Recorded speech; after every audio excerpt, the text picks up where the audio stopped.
இன்றைக்கி நான் வீடியோ பார்க்க போகிறீங்கன்னா நம்ம வீட்டு ஃப்ரிட்ஜ் டூர் தாங்க. நான் ப்ரீவியஸ் வீடியோவில் சொல்லியிருப்பேன் நம்ம ஃபோனை வந்து ஃப்ரிட்ஜுக்கு கனெக்ட் பண்ணி ஒன்றா யூஸ் பண்ணலான்னு சொல்லிட்டு எல்லா வீடியோஸ் எல்லாமே பார்க்கலான்ட்டு. பட் ஒன் திங் என்னென்னா நம்ம சாம்சங் ஃபோன் தாங்க இதில் கனெக்ட் பண்ண முடியும், பிகாஸ் இது சாம்சங் ஃப்ரிட்ஜ். ஸோ ரெய்யா வந்ததுமே ஃபோனை கனெக்ட் பண்ணி ஒன்று எக்ஸ்ப்ளோர் பண்ண ஆரம்பிச்சிட்டா, வீடியோஸ் அது இதுன்னு சொல்லிட்டு எல்லாத்தையுமே யூஸ் பண்ண ஆரம்பிச்சிட்டா. அண்ட் ஃப்ரிட்ஜ் பார்த்திங்கன்னா நல்லாவே ஸ்பேஷியஸ்ங்க. நான் இந்த வீடியோ வந்து இனிஷியலாக ஃப்ரிட்ஜ் வந்ததுமே எடுத்தது. ஸோ அதனால தான் பார்க்குறதுக்கு நீட் அண்ட் க்ளீனாக இருக்குது. பட் இப்போ கேட்டிங்கன்னா இந்த அளவுக்குலாம் இல்லை.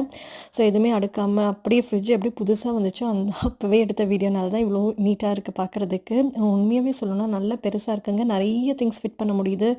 இந்த பக்கம் நம்ம வந்து ஐஸ் போட்டு எடுத்துக்கலாம். அவங்களே அதுக்கு குட்டியாக ஜக் மாதிரிலாம் கொடுத்துருக்காங்க. அண்ட் இது போக கீழே ரெண்டுமே ஃப்ரீசர் செக்ஷனுங்க. நம்மளுக்கு ஐஸ் க்யூப்ஸ் வேணும்னா தனியாக வந்து ஸ்கூப் பண்ணி எடுத்துக்கலாம். அண்ட் இல்லை ஐஸ் க்யூப்ஸ் வேணால் நார்மலாக டெம்பரேச்சரில் வச்சா போதும்னா அதுக்கும் தனியாக செக்ஷன் இருக்குது.